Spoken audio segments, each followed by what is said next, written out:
ప్రజాస్వామ్యం అనేది క్లోజ్ అవుతుందేమో అన్న భయం కూడా వస్తే తప్పేం లేదు. ఇంకొకటి మొన్న పరకాల ప్రభాకర్ అడుగుతుంటే చూశాను, సీసీ కెమెరాలను పెట్టారు పోలింగ్ బూత్ బయట. అంటే క్యూలో ఉన్నటువంటి జనం అది పూర్తిగా క్లోజ్ అయ్యే వరకు ఆ సీసీ కెమెరాలు రన్ అవుతాయి. మనందరికీ తెలుసుగా సీసీ కెమెరాలు. పోలింగ్ బూత్ దగ్గర సీసీ కెమెరాలు పెట్టారు. రాత్రి 8 దాటిన తర్వాత 12 గంటల లోపు 40% పోలింగ్ అయిపోయింది. 8కేమో మీకు మొత్తం అక్కడ బూత్లో 1000 ఓట్లు ఉంటే రాత్రి 8 అయ్యేటప్పుడు 300 ఓట్లు పడ్డాయి. 8 నుంచి 12 మధ్యలో ఇంకొక 400 ఓట్లు పడ్డాయి అని వాళ్ళు లెక్క ఇచ్చారు. లెక్కిస్తే సీసీ కెమెరాలు చూపించండి, ఆ టైంకి ఏం జనం లేరు ఇక్కడంటే, సీసీ కెమెరాలు మేము చూసుకోవడానికి కానీ మీకు చూపించడానికి కాదు. సీసీ కెమెరాలు చూపించడం అనేది ఎక్కడా వినలేదు నేను. ఏ అఫెన్స్ జరిగినా ఇప్పుడు ఇమ్మీడియట్గా దానికి ఎవిడెన్స్ సీసీ కెమెరాలోనే చూస్తున్నారు. సీసీ కెమెరాలు చూపించట్లేదండి. ఎక్కడైనా హోటల్లో చూపించారా? ఆయన చెప్తాడు అనుకోండి, మళ్ళీ నేను ఆయన చూసిందే, ఆయన చూపెట్టిందే నేను చూసి ఇంకా సీసీ కెమెరాలు ఎందుకు అసలు బోల్డ్ అంత డబ్బు ఖర్చు పెట్టి తీసుకొచ్చి పెట్టి అక్కడ ఆ టైం క్యూలు ఉన్నాయని చూపిస్తే మనకు కూడా సాటిస్ఫాక్షన్ అవుతుందిగా. ఇదిగో బిట్వీన్ 8 and 12 విజయవాడలో పలానా బూత్ దగ్గర ఇది పరకాల ప్రభాకర్ అనే ఆయన మమ్మల్ని క్వశ్చన్ చేశాడు, విజయవాడలో ఎవరు లేరని. ఇదిగో అని వాళ్ళే సుమోటో చూపించాలి. చూపించి ప్రజల్లో ఉన్నటువంటి ఏమైనా అనుమానాలు ఉంటే అనుమానాలు పోగొట్టాలి. అదేం చూపించట్లేదు. ఇది రష్యా వైపు పోతుందేమో అన్నటువంటి, అంటే రష్యాలో అది నిజంగా జరిగిందో లేదో నాకు తెలీదు.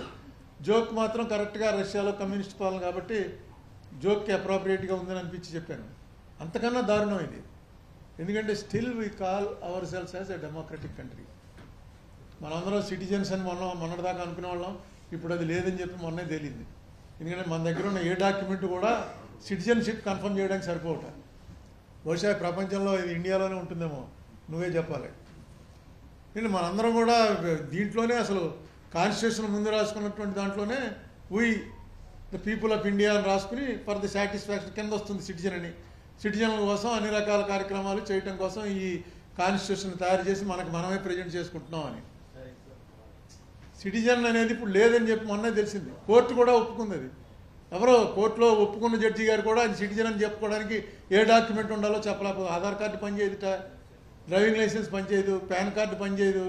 సర్కమస్టెన్సెస్ బట్టి ఆ టైంకి డిసైడ్ చేస్తారట. అంటే నువ్వు సిటిజన్వా కాదా అనేటువంటి అనుమానం వచ్చినప్పుడు మనం కోర్టుకు వెళ్తే అప్పుడు డిసైడ్ చేస్తారు.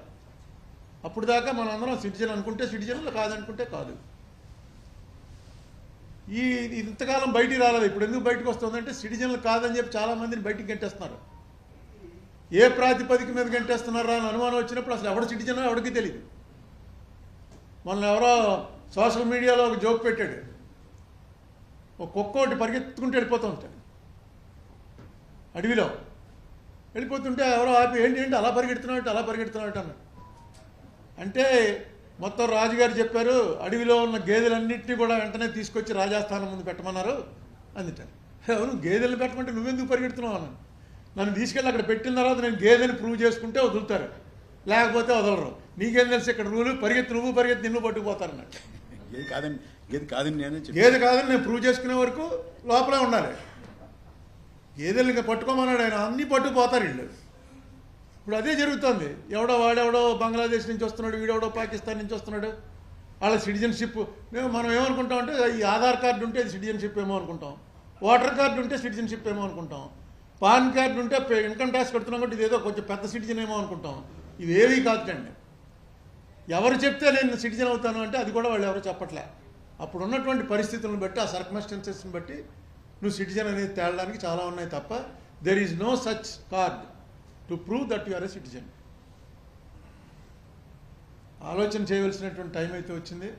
కొంచెం పెద్దవాళ్ళు ఓన్లీ ఇదేదో కేవలం రాజకీయ నాయకులకు సంబంధించింది అని అనుకుంటే చాలా పొరపాటు.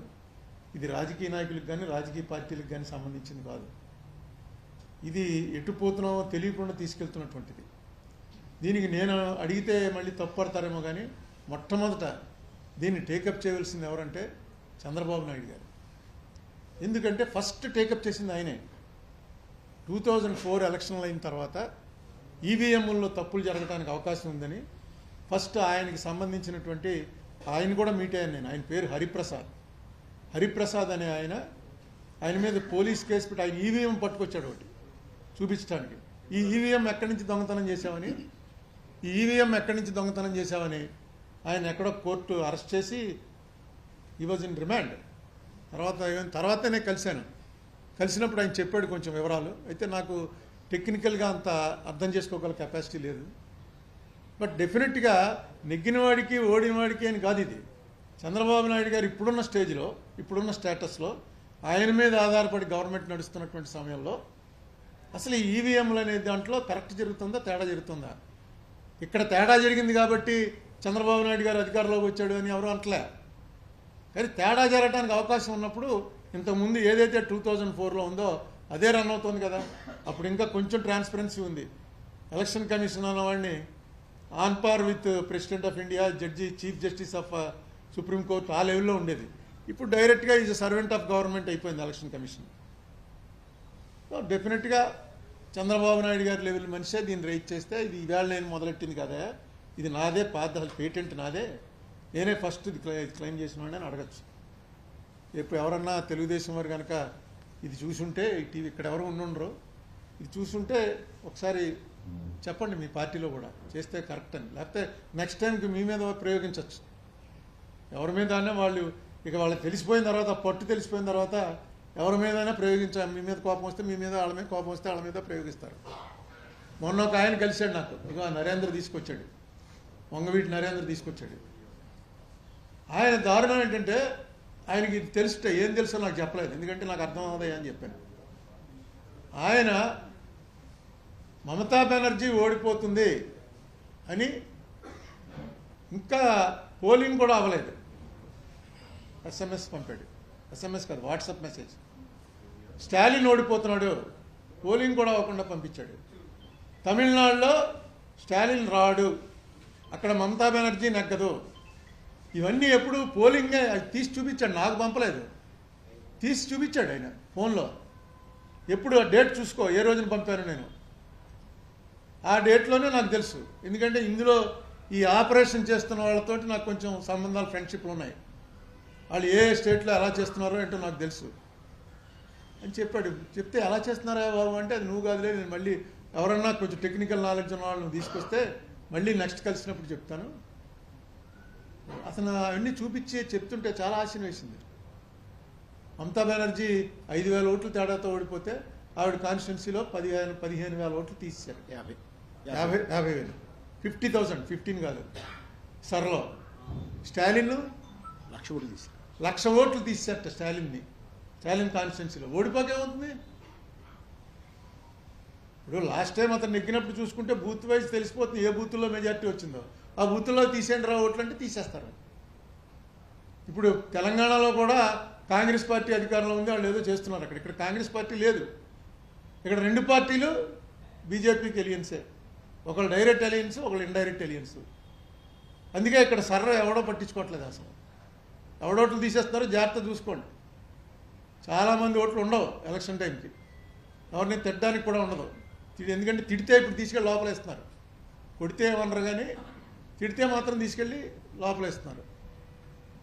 రేపు ఎలక్షన్ టైంలో ఎవరిని తిట్టడానికి లేదు, తిడితే తిట్టేయడానికి లోపలేస్తారు. ఈ పరిస్థితిని ప్రివెంట్ చేయడానికి ఒకటే ఏంటంటే జనాల్లో ఒక అవేర్నెస్ వచ్చింది. ఇప్పుడు ఇక్కడ మనం ఈ మీటింగ్ పెడితే ఈ మీటింగ్లో మనం ఎక్స్పెక్ట్ చేసినటువంటి జనం రారని మనకి తెలుసు. ఆదివారం ఈవినింగ్ పెట్టాం కాబట్టి కొంత తగ్గిపోతుంది. జనరల్గా ఈ సబ్జెక్ట్ టీవీలో చూస్తున్నాం కదా అని. కానీ ఇది ఇంటింటికి చేరవలసినటువంటి మెసేజ్ అని నేను నమ్ముతున్నాను. ఎలక్షన్లో పనిచేసే ప్రతి కార్యకర్త ఇది ఎలక్షన్లో ఎలాగైతే మన గుర్తు గురించి, మన ఎంపైర్ ఈ డోర్ టు డోర్ క్యాంపెయిన్ అని ఎలా తిరుగుతారో అలా ఇప్పుడు కానీ తిరగకపోతే ముందు ఎలక్షన్లు ఏముండవు. ఉన్నా అది ఓన్లీ నామమాత్రానికి దిగజారిపోయేటువంటి ప్రమాదం కనబడుతుంది. ఇంకా ప్రభాకర్ ఏం చెప్తాడో అందరం విందాం.